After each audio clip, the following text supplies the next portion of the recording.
안녕하십니까, 석상바라입니다. 오늘 할 이야기는요, 일단 베트남 갔을 때 제가 오토차를 처음 봤습니다. 오토. 택시를 그렇게 타고 우버를 그렇게 타고 했는데 오토차를 한 번도 본 적이 없었어요. 뭐 당연히 거기 뭐 BMW나 아우디 같은 돌아다니는 차량들로는 오토가 있을 수도 있었겠죠. 근데 뭐 일본 차나 한국 차, 뭐 일본 차는 뭐 도요타 차 그냥 흔하디 흔한데, 오토차 본 적 없습니다. 택시로도 본 적도 없고 우버로도 본 적도 없고. 근데 우버로 갓 뽑으신, 만 킬로도 안 돼, 만 킬로 됐었나? 하여간 만 킬로 되신 분의 차가 우버로 오셨는데, 뭐가 다르냐면, 제가 본 걸로 설명을 드릴게요. 일단 국산 아반떼하고 다른 점이 엉덩이 열선 시트가 없습니다. 더운 나라니까 빼도 되죠. 그죠? 더운 나라에선 필요가 없겠죠. 그럼 히터도 없을까요? 그것까지는 잘 보지 못했습니다. 제일 특이한 점이 ECM 룸밀러가 안 달려 있더라고요. ECM 룸밀러. 뭐 국산 차량 같은 경우는 거진 ECM 룸밀러 많이 달려 있잖아요. ECM 룸밀러가 없고 엉덩이 시트가 없고 그 정도가 다릅니다. 재미 삼아서 보여드리려고 말씀드리는 거고요. 베트남 가서 운전하실 때 꼭 조심하십시오. 이정표가 다릅니다. 우리나라하고. 뭐 우리나라는 좌회전이나 우회전을 이제 좌회전은 1차선, 우회전은 제일 끝차선에 한다고 인식을 하고 있는데, 뭐 예를 들어 3차선짜리 길에서 중간차로 2차선에서도 좌회전이 가능하고 우회전이 가능합니다. 그렇기 때문에 베트남 가셔서 운전하실 때에는 꼭 조심하십시오. 왜 이야기를 꺼냈냐면요. 왔다 갔다 붙이기가 좀 애매모호하더라고요, 이 이야기를. 우리나라하고 좀 다른데, 다른 문화에 대해서 이야기를 하려고 하는데, 이거 갖다 버리기는 좀 그렇고, 좀 왔다 갔다가 짜시도 좀 갖다 우겨넣을까 하다가, 여기다 우겨넣게 됐습니다. 오늘 하고 싶은 이야기는요, 대한민국 IT 편에서 104화일 겁니다. 거기서 이야기를 했던 주제를 갖다 조금 이야기를 해볼까 하고 다시 꺼내는 겁니다. 베트남을 가기 전에는 택시 종사하시는 분들이 공유경제 안 된다고 데모하시고 뉴스에도 많이 나오고 하시더니 11월 말인데 조용해졌습니다. 제가 하고 싶은 얘기는 뭐냐면요. 일단 카카오톡에서도 좀 문제가 있는 게, 카카오톡을 유료 서비스, 해킹을 해서 유료 서비스 하는 업체를 적극적으로 걸러내겠다라는 강경한 의지를 보이는 게 아니라, 인터뷰를 보니까, 해킹하는 방법을 갖다가 차단을 해도, 우회해서 또 들어오면 또 할 수 있다라는 식으로 이야기를 하더라고요. 근데 우리가요, 리니지라든지 뮤, 뭐 영웅문, 우리 게임 같은 거 옛날에 많이 했었거든요. 근데 그런 거 하다 보면 기계식 오토나 소프트웨어식 오토, 그러니까 자동 사냥을 얘기하는 건데 그거 다 잡아냈단 말이에요. 하다못해 마우스, 자동으로 되는 마우스로 오토를 하는 것도 잡아내고, 소프트웨어로 가지고 오토를 하는 것도 잡아내고, 걸리면 계정이 폐지가 되고 했는데, 왜 장거리 노선을 잡는다든지 이런 어플리케이션은 못 잡냐 이거예요. 뭐 카카오톡 택시 측에서는 얘기할 수 있을 수도 있어요. 이게 돈을 벌라고 카카오 택시를 만드는 게 아니라 국민 서비스 차원에서, 대중교통 서비스 차원에서 카카오 택시를 하고 있는 거기 때문에 더 이상 자본금 투자라든지 못할 수도, 자본 투자를 할 수가 없어서 못 걸러낸다고 얘기할 수도 있어요. 그러면 서비스 자체를 하지 말아야 되는 거 아닌가요? 만약에 그렇다고 하면. 뭐 기존에 콜택시 업체가 없었던 것도 아니고 콜택시 업체가 있는 거하고 별 차이가 없는 거잖아요. 그럼 사업 중단을 하든가 해야 되지 않나라고 저는 생각이 들고요.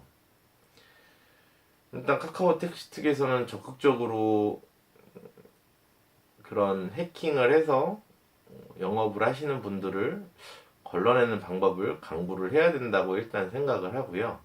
그 다음에 베트남에 갔다 와서 대한민국 택시와 베트남 택시가 다른 점. 베트남의 기름값이 한 약 휘발유 값이 1,000원 돈 간다고 알려드렸죠. 1,000원. 베트남에는 LPG를 쓰지 않습니다. 택시라 하더라도.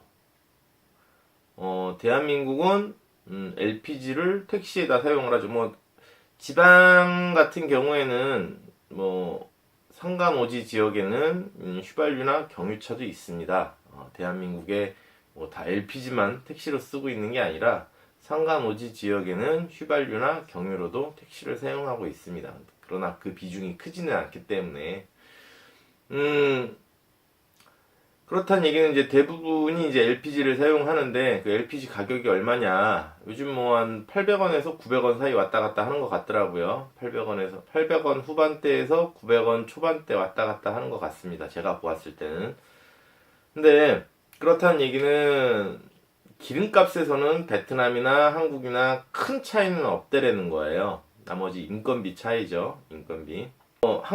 한국의 인건비하고 베트남의 인건비하고 그걸 갖다 직접적인 비교를 하려는 건 아닙니다. 이걸 왜 이야기하냐면 제가 베트남 떠나기 전에는 뭐 공유경제 막 뭐 데모 하신다 어쩌신다 막 이야기를 하더니 지금 이제 베트남을 갔다 와서 수일이 지났는데 11월 말일이 다 돼가니까 요즘은 뭐 뉴스 같은 데서 조용하더라고요. 뭐 택시기사님들도 뭐 크게 뭐 이슈화 안 되고 있고, 그래서 다시 이야기를 꺼내는 겁니다. 제가 보는 눈에서 베트남이나 대한민국이나 기름값, 택시의 기름값은 별 차이가 없대라는 거예요. 거기다가 대한민국 같은 경우에는 환급이라는 걸 해주고 있고요. 기름값에 대한 환급. 뭐 베트남은 환급을 해주는지 안 해주는지 알 수는 없는데 대한민국은 환급을 해준다라는 거죠. 근데 이 환급이 저는 이 환급을 없애야 된다고 생각을 해요. 환급. 왜 그런지는 조금 이따 설명을 드릴게요. 이번에 뭐 택시 요금 올린다고 하죠. 요금을 올린다고 했습니다. 근데 우리가 가슴에다가 손을 얹고 한번 생각을 해보세요. 제가 이야기할 거리는 아니지만 90년대부터 택시 요금이 오른다고 했을 때에는 보다 나은 서비스 개선을 위하여 택시 요금을 올린다고 했습니다. 옛날로 더 가볼까요? 옛날에는 일반 택시가 있었습니다. 구분을 하자면 포니로 운영되던 일반 택시와 스텔라로 운영이 되던 중형 택시가 있었죠. 그죠? 근데 지금도 있죠. 일반 중형 택시가 있고 소형 택시가 있기는 하지만 잘 못 보셨을 겁니다. 잘 운영이 안 되고 있죠. 그리고 모범 택시가 따로 있고요. 지금도 운영 체제는 되고 있습니다. 옛날에 포니 쪽에 일반 택시. 근데 옛날에는 일반 택시가 상당히 많았거든요. 준형 택시도 많기는 했지만 옛날에는 일반 택시가 더 많았습니다. 근데 지금은 뭐 소형 택시는 전혀 없어져 거진 뭐 있기는 하지만 빛 좋은 개살구처럼 법만 있다시피 하게 택시만 있고요. 보통 다 이제 중형 택시로 운영이 되고 있죠. 근데 제가 하고 싶은 얘기는 보다 나은 서비스 개선을 위하여 택시 요금을 항상 올린다고 했어요. 근데 어떤 점에서 올랐는지 궁금한 거예요, 제가. 저는 모르겠어요. 어떤 부분이 서비스가 개선이 됐고 어떤 부분이 좋아져서 택시 요금을 올리는 건지. 그냥 차라리 서비스 개선을 한다고 하지 말고 인건비가 올라서 먹고 살기 힘들어서 올려달라라고 이야기를 하시는 편이 훨씬 더 낫지 않을까라고 생각이 드는 거예요. 항상 보다 나은 서비스 개선, 어떤 면이 서비스 개선이 되었냐고요. 예를 들어서 일본의 택시를 하시는 분들, 일본의 택시 문화는 택시가 어떻다라는 인식이 있죠. 프랑스의 택시는 어떻다라는 인식이 우리한테 있습니다. 근데 대한민국의 택시는 어떤 인식이 있나요? 밤이면 신호위반의 총알택시, 낮에는 뭐, 응? 뭐 이렇게 얘기하면 뭐 안 좋은 점만 이야기를 하게 되는데요. 제가 베트남 갔다 와서 느낀 점, 진짜 택시가 승차 거부가 없다라는 겁니다. 정말로 승차 거부를 하는 택시를 본 적이 없어요. 근데 대한민국 같은 경우는 종로 나가보세요. 승차 거부 겁나게 많습니다. 택시를 잡으려고 차선까지 내려가서 택시를 잡는 경우가 허다합니다. 근데 그런데도 별별 핑계를 다 대서 승차 거부하는 일이 많고요. 일산에서도 많이 봤습니다. 일산에서도 택시를 잡으려고 하면 차고지 들어간다, 뭐 한다, 그럼 차라리 차고지를 들어갈 것 같으면 그냥 차고지를 가시면 되는데, 가는 길에 꼭 태우려고 하는 이유는 뭔지 모르겠어요. 굳이 오해를 살 필요 뭐 있겠습니까? 그냥 들어가시면 되지. 베트남에서는요, 내국인이건 외국인이건 짐이 많잖아요? 그러면 택시기사분께서 내리셔갖고 짐을 트렁크에 넣어 주십니다. 우리는 인원이 많아서 그랬는지 모르겠는데, 매번 내리셔서 택시에다가 짐을 넣어 주시더라고요. 근데 대한민국에서는 만약에 내가 시장을 보는데, 시장 동대문이나 남대문 시장을 갔습니다. 거기서 짐을 많이 생겼어요. 택시를 타려고 그래요. 택시기사분이 친절하게 내리셔서 트렁크에다가 짐을 실어주시나요? 트렁크나 제대로 틱 하고 열어주면 다행인 거고, 안 태워줘도 할 말이 없는 거고, 투덜투덜 거려도 할 말이 없는 거예요. 그죠? 벤택시가 있는데, 화물 벤택시가 있는데, 굳이 이걸 타냐고 그러면서 막 찡얼찡얼 거리시는 분들도 굉장히 많고요. 베트남 가서는 그런 얘기 들어본 적이 없거든요. 당연히 현지인 한 분이 있던 거 아시죠? 현지인이 있었는데도 불구하고 찡얼찡얼 거리는 사람은 한 사람도 못 봤습니다. 차에서 내려서 화물을 실어주고 차에서 내려서 화물을 내려줍니다. 그것만큼은 확실히 한국과 다른 차이가 있는 것 같더라고요. 그리고 베트남에서는 운전을 그렇게 예를 들어서 악셀 페달을 밟았다 놨다 밟아야 차가 가는 건 저도 압니다. 근데 그렇게 뭐라고 설명을 해야 될까? 차가 울컥거리게 운전하진 않는다는 거예요. 스틱인데도 불구하고. 근데 대한민국 택시는 어떻습니까? 다 오토예요. 스틱 찾기 힘듭니다. 운수회사 차량들 중에 스틱이 있기는 합니다. 가끔 보면. 근데 많이들 오토로 전향을 해갖고 요즘 스틱 찾기가 조금 어려우실 거예요. 있는 운수 회사도 있을 겁니다. 근데 오토 차량을 스틱차 운전하듯이 말 타면서 악셀 페달을 밟으시는 분도 있으시죠. 멀미야 안 한다고 쳐도 그렇게 왜 운전을 하는지는 압니다. 기름을 조금 더 소비하면 그만큼 유류 환급금으로 환급이 되니까 어차피 소비자에서 주머니에서 돈은 더 나오죠. 그죠? 그것 때문에 악셀 페달을 밟았다 놨다 하면서 스틱 차량 말 타듯이 운전을 하시는 거죠. 근데 베트남에 가서는 그런 거를 그렇게 운전하는 분을 못 느꼈거든요. 한국에서 손님만 내려보십시오. 손님이 없을 경우에 손님이 대기하고 있을 때 그때는 기름 많이 먹을까 더운 날에도 시동을 끄고 있고 추운 날에도 시동을 끄고 있고 손님 태우려고 천천히 달리시고 그죠? 그거에 비하면 너무 이중적인 얼굴 아닌가요? 가끔 가다가 다 그러신 건 아니지만 1차선, 2차선 걸치기 해가지고 손님 태울 듯 말 듯 하면서 운전을 하시는 분들도 가끔 있는 거 봤어요. 뭐 그 정도야. 그래, 손님을 태우려고 장사를 하려고 하다 보니까 그럴 수 있다라고 생각은 들기는 합니다. 근데 손님이 타서도 그렇게 말 타듯이 꼭 운전을 해야 할까요? 그러면서 택시 요금은 올려달라. 그러면서 공유경제는 들어오지 말아라. 조선시대 세국정책같이 진짜 막으신다고 안 들어오진 않을 거거든요. 언젠간 어떻게 돼서든지 우회해서 들어올까라고 저는 봅니다.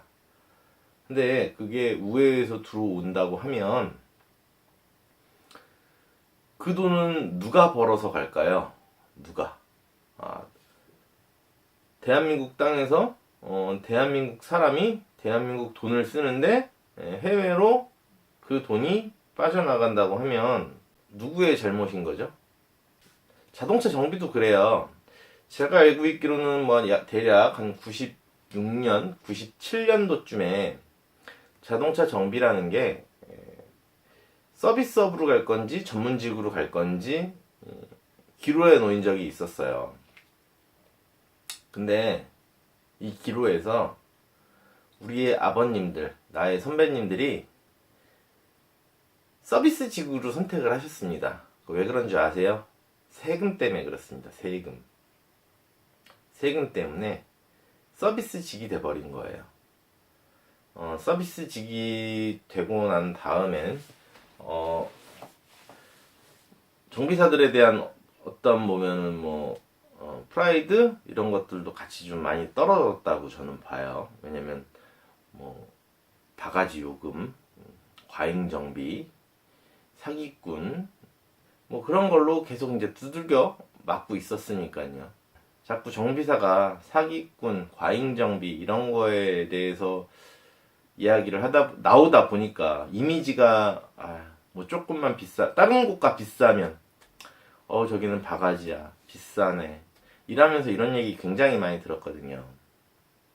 근데 제가 유튜브를 하는 이유도 그런 것 때문이에요.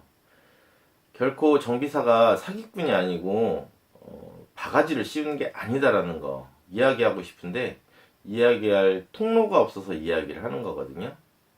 근데 택시 운전하시는 분들도 마찬가지로 대부분의 운전하시는 분들이 오토차를 갖고 스틱차처럼 운전을 하시는 분들 굉장히 많고요. 과거에는 잔돈 안 거실러줘서 잔돈 가지고 싸우시는 분들, 기분 나빠 하셨던 분들 굉장히 많죠. 과거에입니다. 거기다가 뭐 지금도 만연하지만 총알택시, 뭐 홍대나 이쪽 가셔서 신촌 가셔서 보시면 신호위반 다반사예요. 야간에. 어차피 그 시간만큼은 내가 돈을 지불하고 사용을 하고 있는데도 불구하고 어떤 면에서 보면 이 사람이 술이 많이 취했을 때는 과속을 하는지 안 하는지 알 수가 없지만 술이 취할 듯 말 듯 취한 사람한테 과속을 한다 그러면 얼마나 불안감이 있겠습니까? 빨리 데려다줘서 좋은 건지 알 수는 없겠지만 탑승하고 있는 사람은 불안하거든요. 과거에는 지하철역 주변으로 다람쥐처럼 여기 다람쥐 쳇바퀴 도는 것처럼 택시가 기본 요금만 받고 합승할 때마다 합승 인원수만큼 기본 요금을 받아서 다람쥐처럼 그 주변을 뱅뱅뱅뱅뱅뱅 도는 영업행위도 했었죠. 그런 것들이 다 모여서 이미지가 안 좋아졌다는 걸 말씀드리고 싶은 거예요. 이미지가. 90년대만 해도 생각을 해보세요. 택시 운전기사에 대한 이미지 좋았어요. 그때는 택시 운전하시는 분들 보면은 그래도 중산층인 경우가 많았고, 제 친구들도 기억은 납니다. 그때 아버지 택시 운전하고 있었으면 잘 사는 아이들 꽤 있었어요. 근데 그때는 나쁜 표현을 쓰지 않았거든요. 택시기사에 대해서. 근데 지금은 택시기사님에 대해서 좋은 표현이 많은가요? 나쁜 표현이 더 많은가요? 이 택시기사분들이 조금 반성을 했으면 좋겠어요. 뭐 우버라든지 뭐 공유경제 들어오는 거, 그건 제가 뭐 들어와도 된다 안 된다 이야기를 하는 건 아니에요. 막상 베트남에서 가서 사회주의지만 사용을 해보니까 생각보다 좋은 점도 있는 것 같더라고요. 왜냐면 승차 거부도 없고요. 서비스도 어떻게 보면 서로 경쟁을 하다 보니까 그래서 그런 건지, 그 사람들의 마인드가 그래서 그런 건지 알 수는 없지만, 서비스가 괜찮다고 느껴지더라고요. 뭐 택시를 타나 우버를 타나 짐을 실어주고 내려주고, 어떤 면에서 보면 차를 아껴서 그럴 수도 있는 거예요. 차를 아낀다라는 생각이 조금은 들더라고요. 우버를 하시는 분들은 자기 차 굉장히 아끼시겠죠. 그런 분들은 당연히 차에 기스 날까 살살 싣고 살살 내려주고, 그런 거에 비하면 대한민국 택시 문화가 아직은 낙후되었다고 볼 수 있지 않을까요? 어떤 면에서 보면 정말 베트남보다도 서비스의 질이 떨어진다고 생각이 들고요. 뭐 베트남은 콜밴 택시와 일반 택시의 구분이 경계선이 없더라고요. 뭐 승합차도 아니고 승용차, 우리나라 기준으로 보면 승용차이긴 하지만 우리나라 기준으로 봤을 때 뭐가 있나? 트라제 같은 차량, 트라제랑 비슷한 차량, 예, 트라제처럼 생긴 차량들이요. 이 트라제 같이 생긴 차량들이 택시 영업을 하는데 뭐 차이가 없는 것 같더라고요. 뭐 트라제 같이 생긴 게 뭐 따로, 우리나라는 디젤이지만 그 나라는 트라제 같이 생긴 것도 가솔린이더라고요. 제가 느끼고 온 베트남과 한국의 택시 문화 차이예요. 뭐 결론은 제가 낼 수는 없어요. 저는 그냥 바라보는 입장이고 소비자로서 그냥 느꼈던 거, 그냥 내가 가서 밖에 나가서 느껴보니까 우리나라하고 이 정도의 차이가 있구나. 이런 차이를 뭐 공무원들은 분명히 알았을 거예요. 근데 왜 공무원들은 행동을 하지 못하고 그냥 내비로 두는지 정말 조금 답답하고, 세금 들여서 해외 연수 시켜주면 연수를 받고 와서 무엇인가 달라진 거에 대해서 좀 개선하려고 하고 바뀌려 하고 해야 되는데 전혀 그러지 않는다라는 거죠. 가서 의전만 받고 오는 건지, 그냥 일반 사람들이 느끼는 문화적 차이를 이런 문화가 좋네라고 느꼈으면 그걸 갖고 들어와서 우리나라에서도 할 수 있게끔 경쟁의 장을 펼쳐줘야 하지 않았을까라고 생각을 합니다.